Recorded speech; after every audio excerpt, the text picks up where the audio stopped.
Amiga, se tu tá puta com essa capa do álbum da Sabrina, vamos conversar? Mas antes de mais nada, Sabrina, tu sabia o burburinho que tu ia abrir nessa internet com essa capa, né? Porque assim, o inferno que virou esse Instagram nos últimos dias não tá escrito. A gente defendendo com unhas e dentes, a gente detonando a estética, a capa, o título, xingamentos pra própria Sabrina que nada a ver tinha com o álbum, gente dizendo que a música dela é mais o mesmo, que esse álbum é raso, que é apelativo, enfim, vamos lá. Vamos colocar um pouco de contexto, colocar um pouco a cabeça pra funcionar, pra pensar, porque esse debate vai muito além de só achar que tá sexual demais ou não. O buraco é bem mais embaixo. E antes de mais nada, esse vídeo não é um expose da Sabrina e muito menos um react do que tá acontecendo. É só o que a gente ama fazer nesse canal, que é ver uma situação, observar, pensar e refletir aqui em voz alta com vocês. Se te quebra, a gente abre uma discussão aí nos comentários. Então já deixa aí nos comentários o que tu tem achado desse burburinho todo. E ó, você concordando ou não com essa capa, fica até o final desse vídeo, porque a gente vai discutir assuntos muito além do que só se a capa é bonita, se a capa é feia, se a capa é isso, se a capa é aquilo. Beleza? Vamos lá.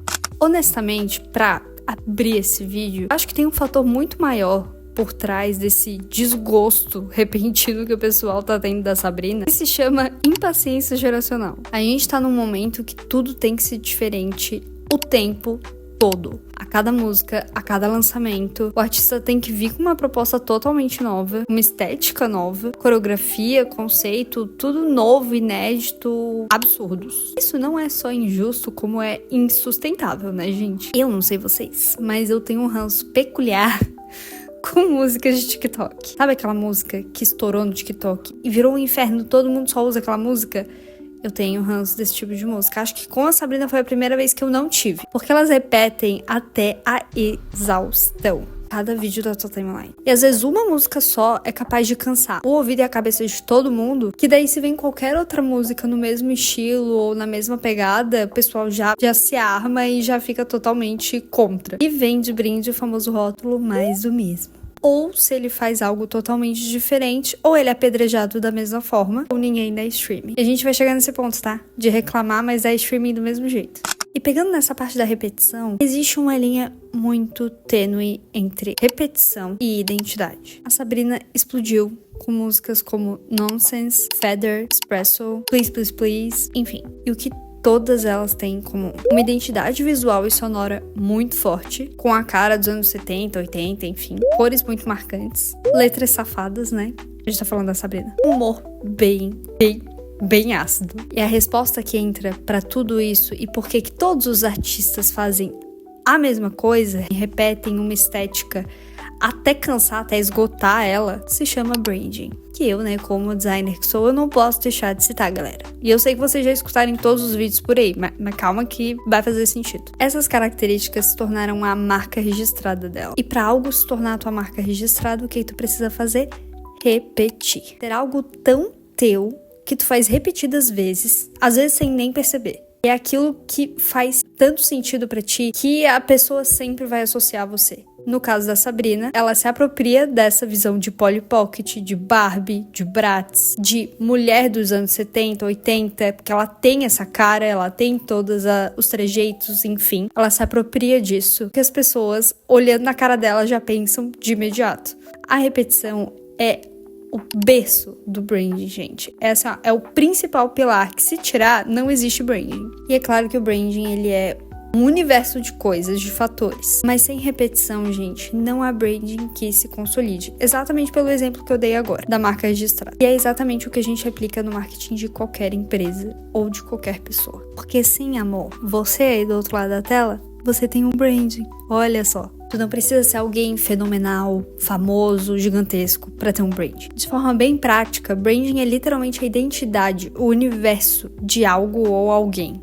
A Coca-Cola, por exemplo, tem as propagandas de Natal, que são características, marcas registradas da marca. O tal do Abra Felicidade. E todas as propagandas que eles fazem, que tem uma historinha feliz e no final aparece esse Abra Felicidade, isso é branding. A blogueira que tu gosta, que repete o mesmo formato de Reels incansavelmente, ou até eu aqui, com essas luzes rosa, amarelinha, enfim, tudo isso fixa uma imagem na cabeça das pessoas. E às vezes não é nem proposital, tá?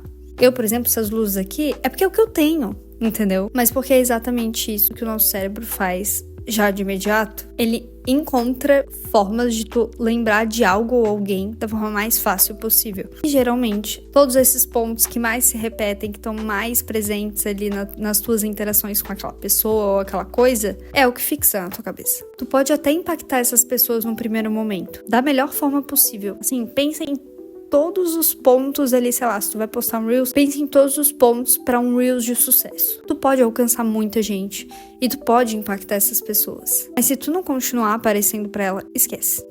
Foi. Já quando a gente fala de música, fica ainda mais complexo. Porque é uma forma de consumo bem diferente de uma propaganda da Coca-Cola, né? Eu não sei vocês, mas eu escuto música, principalmente músicas novas, até o meu ouvido explodir. Vira total o meu hiperfoco e eu não tô nem brincando. Isso por si só ele já dá um check na repetição, né, que eu tava falando até agora. Mas isso não é o suficiente pra segurar um brand de uma pessoa e manter ela na mente das pessoas no longo prazo. Por isso que no caso da Sabrina, ela pega todos os pontos que as pessoas estão vendo, ouvindo e falando sobre ela. E ela se apropria dessa estratégia repetitiva para que a imagem dela fique muito presa na cabeça das pessoas. E assim, eu falo repetitiva, mas gente, pelo amor de Deus, né? Vamos tomar vergonha na cara? Um álbum com essa estética. E vocês estão chamando ela de repetitiva. Ou que ela só canta sobre isso. Vamos dar uma segurada na onda aí, né? Olha o TikTok comendo o cérebro de vocês aí.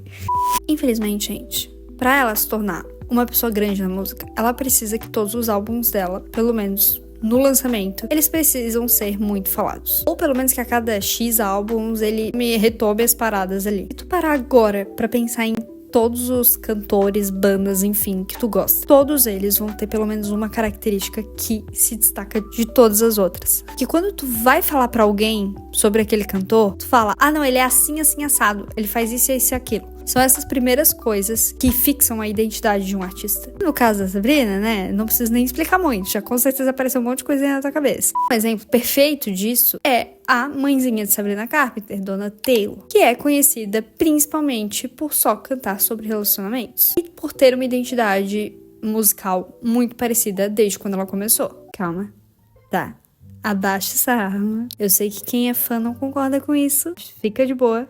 É como o mundo lembra dela. Ponto final. E a Sabrina tá indo pra um caminho muito parecido. Outro cantor que eu amo muito, Shawn Mendes, que é outro que todo mundo reclama que é mais do mesmo e não sei o que. Mas quem é fã ama independente disso. Justamente porque gosta da identidade dele. O estilo calmo, o violão, esse conjunto que se repete é o que atrai um certo público e afasta outros. Não faria sentido tu ver o Shawn Mendes cantando um heavy metal, né? Eu não preciso nem...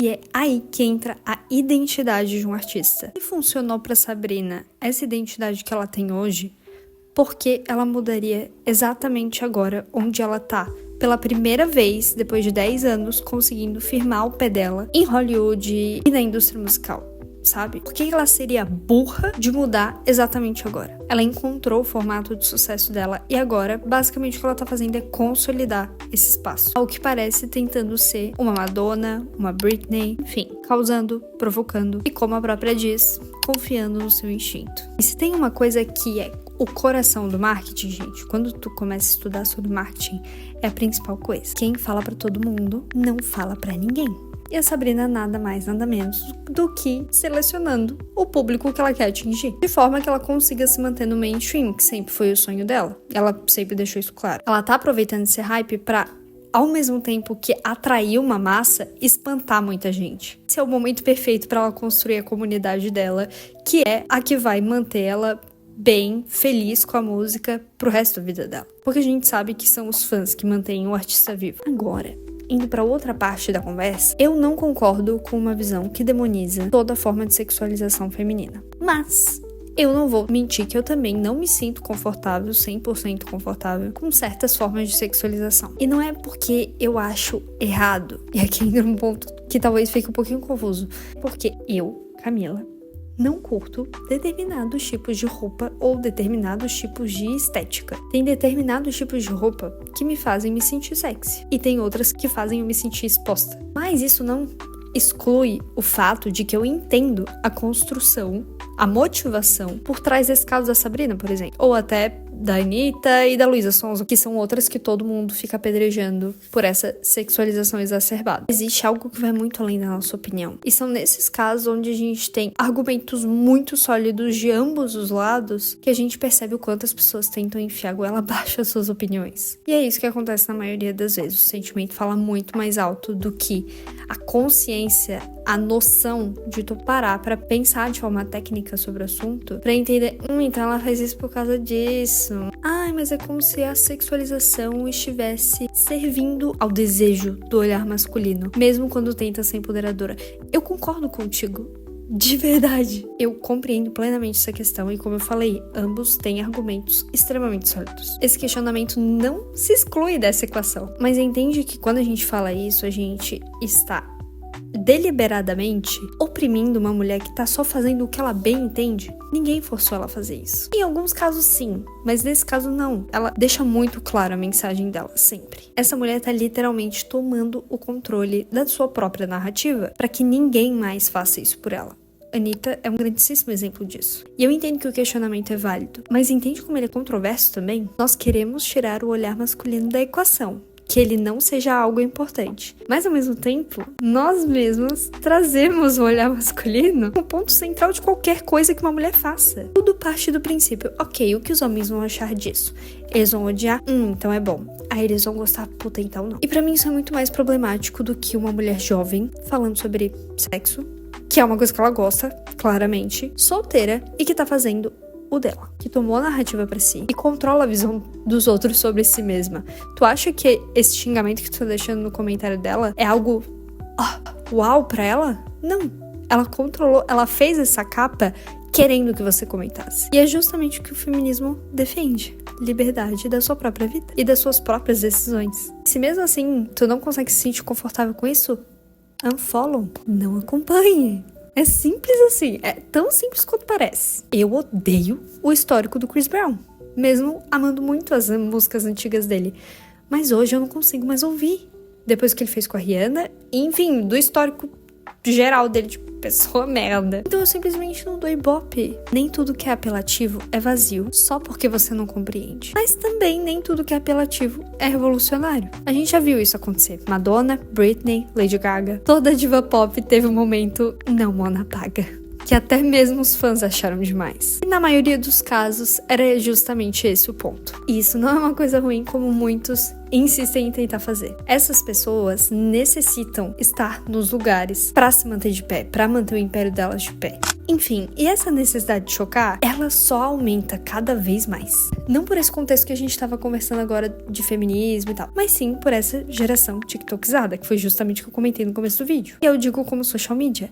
É muito difícil tu chamar a atenção das pessoas. São muitos estímulos o tempo todo hoje em dia. Então, antes da gente apontar, falar, a Sabrina tá fazendo mais do mesmo, blá blá blá, talvez seja bom a gente reconhecer que, na verdade, a gente tá viciado em novidade. Isso influencia demais no julgamento. E a gente não tá falando de uma artista novata aqui. São 10 fucking anos de carreira. 10 anos tentando seu lugar ao sol. E quando ela finalmente toma pra si aquilo que ela é e ela consegue, as pessoas querem que ela volte pras músicas românticas, fofas e aquele estilo comum que ela tinha antes. Sendo que essas próprias pessoas nunca deram um streaming pra esse tipo de música dela e não vão dar mesmo que ela volte. Só dão agora pra quando ela tá mais sexualizada. Que ironia, né? E como a própria Sabrina mencionou na sua entrevista pra Rolling Stone, é sempre tão engraçado pra mim quando as pessoas reclamam. Elas dizem, tudo que ela faz é cantar sobre isso. Mas essas são as músicas que vocês popularizaram.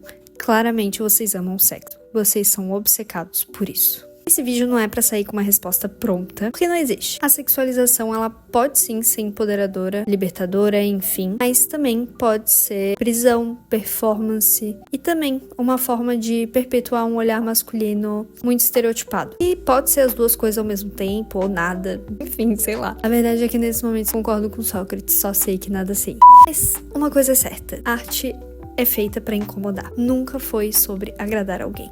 Se curtiu o vídeo, deixa o like, compartilha com aquele fã da Sabrina que vai curtir a análise, se inscreva no canal. Te vejo no próximo vídeo.